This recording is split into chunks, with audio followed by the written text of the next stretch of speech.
Are you hearing people say Victoria is finished for investors?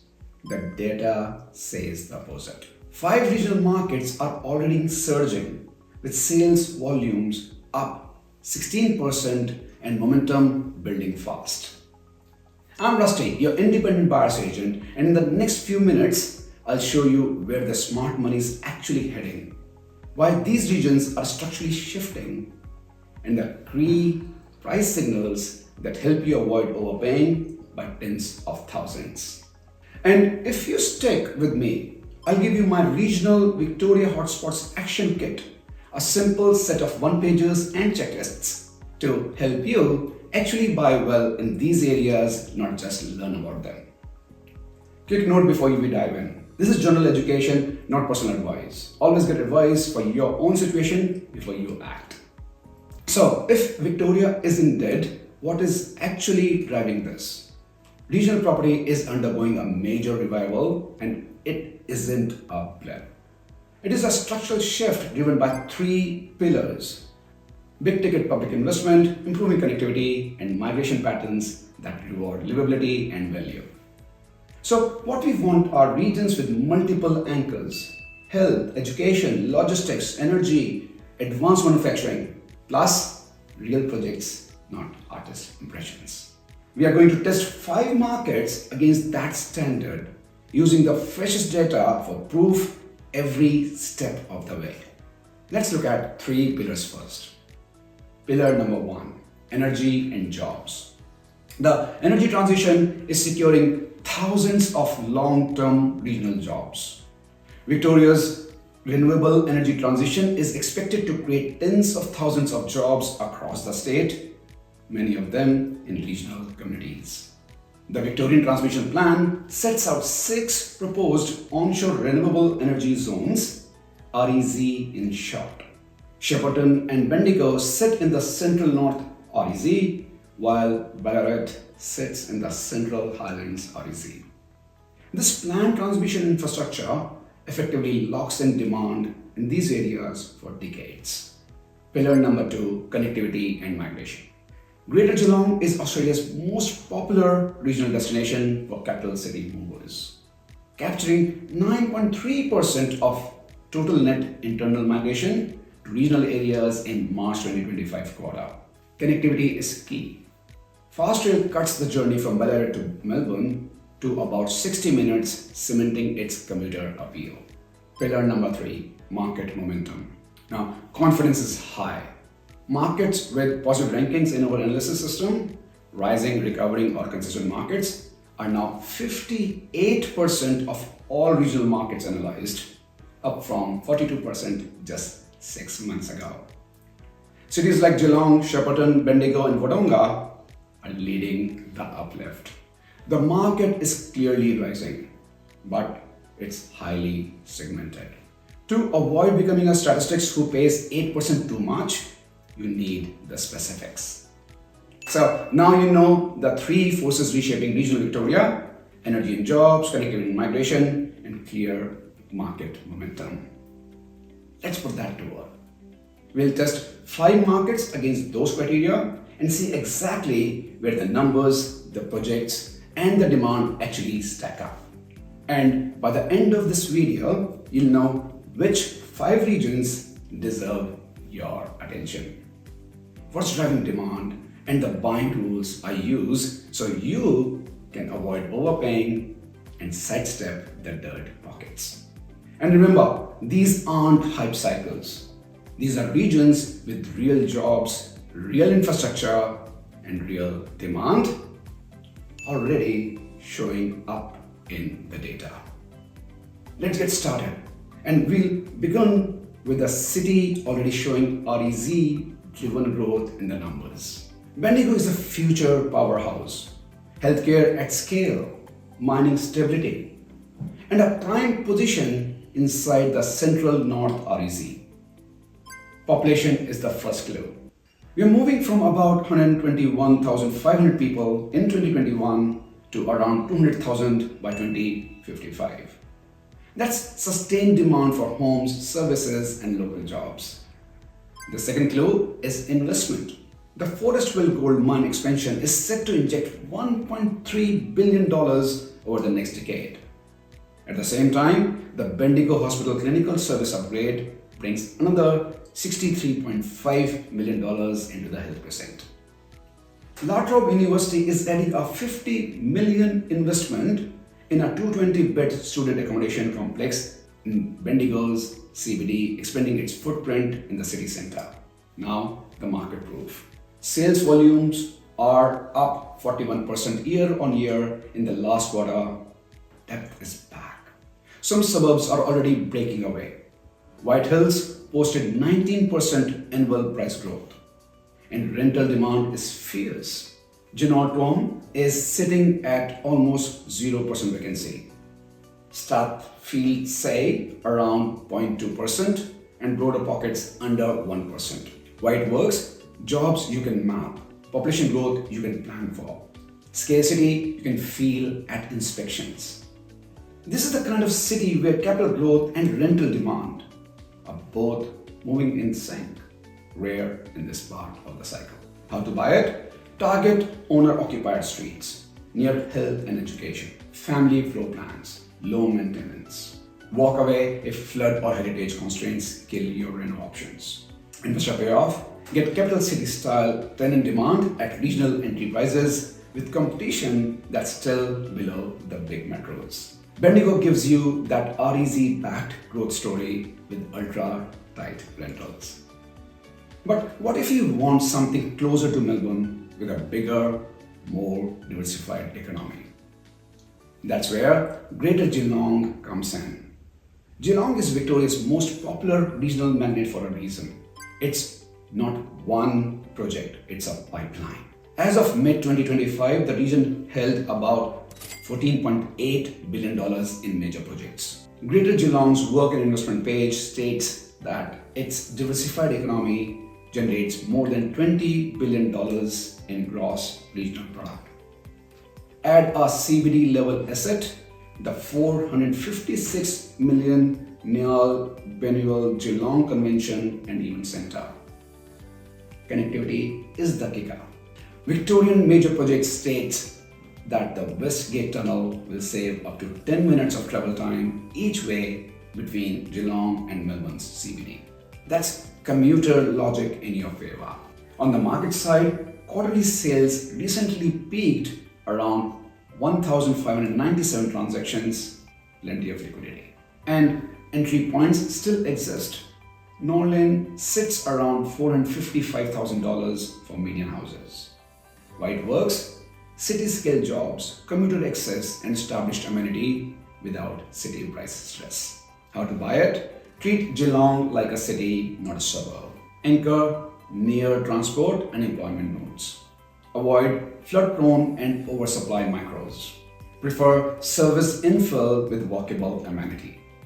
Investor payoff? Big city job depth and infrastructure without paying Melbourne prices. Geelong is your big regional city play with infrastructure and migration tailwinds. If your portfolio needs a bit more income without giving up growth potential, let's talk about Shepparton. This is the region investors turn to when Melbourne's yields feel too tight.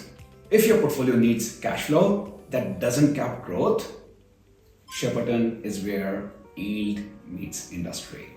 Start with the base. This LGA produces about 25% of the state's agricultural output. Unemployment is low, around 2.4% as at December 2025. Now, the transport guarantee. Roughly $2 billion is being channeled into upgrades, including the $765 million Shepparton line upgrade. Add the $22.5 million GV Link Freight and Logistics Center, a direct line to global freight efficiency. Affordability is real. Murupna offers house entry from about $431,000, and the yields are the payoff. Roughly 5.7% for houses in Murupna and around 5.9% for units in Shepparton. Demand, Kiala posted 0% vacancy. That's tenants competing for your property, not the other way around. White works, income today with catalysts for tomorrow. rail, freight and established industry. How to buy it? Quiet streets, family-grade houses near schools and shopping. Map flood and industrial buffers before you fall in love. Investor payoff? Higher yields today, backed by real industry and real freight upgrades, not just hype. Shepparton gives you yield backed by real industry and billions in transport upgrades. But what if you want a bigger, more diversified regional economy? One supported by 2 states, a national freight span and major health investment. That's where Albury Wodonga stands out. Think of this as a twin-engine city on a national freight spine. Cross-border efficiency, big health, real industry. 2 projects anchor the next decade. The $31.4 billion inland rail project is set to boost East Coast freight efficiency, while the New South Wales and Victorian governments are jointly investing $558 million to redevelop Albury-based hospital into a major health hub for the Albury-Wodonga region. The broader base is strong. Combined GRP above $7 billion. Prices tell the story too. Values rose about 63.3% over 5 years. Jobs of the future? Construction is underway on Hydrogen Park Murray Valley, a $65 million project that will supply blended hydrogen to around 40,000 homes and businesses. On the ground, Wodonga's quarterly sales are 21% higher than a year ago, with a median around $576,000. And for income seekers, Leamington units sit around 5.9% yields. Why it works? Logistics plus health plus education equals diversified tenants and stable growth. How to buy it? Freestanding homes close to arterials for families and units near the hospital for staff demand. Screen for flight noise macros before you commit. Investor payoff? Multiple employment bases, health, freight, education, supporting both rents and long-term values. Albury Wodonga gives you that cross-border engine. Logistics, health and education, all firing at once. But if you're looking for a hybrid, affordable entry prices with direct commuter access to Melbourne and major health-led jobs, Ballarat is your value play. Let's break it down. Ballarat is having its second wind and it's one of the few Victorian regions where you can still buy value and commute daily. Fast rail cuts the Melbourne trip to about 60 minutes. That's daily livability. According to the Victorian government, the $655 million Ballarat base hospital redevelopment will boost capacity to treat around 18,000 additional emergency patients and 14,500 extra inpatients each year. And the Victorian government says that the Ballarat West Employment Zone is expected to deliver around 1,200 jobs and $171 million in investment for the Ballarat region. The market is waking up. Sales in the latest quarter were 28% higher than a year earlier. And rental pressure is intense in select pockets. Brownhill and Wodonga recorded almost 0% rental availability. Why it works? A negotiator's market with real fundamentals. Buy value while vacancy stays tight. How to buy it? Character streets with parking. Light reno potential. Avoid restrictive overlays that kill upside. Investor payoff. Buy negotiated value now in a commuting city where vacancies are already near zero.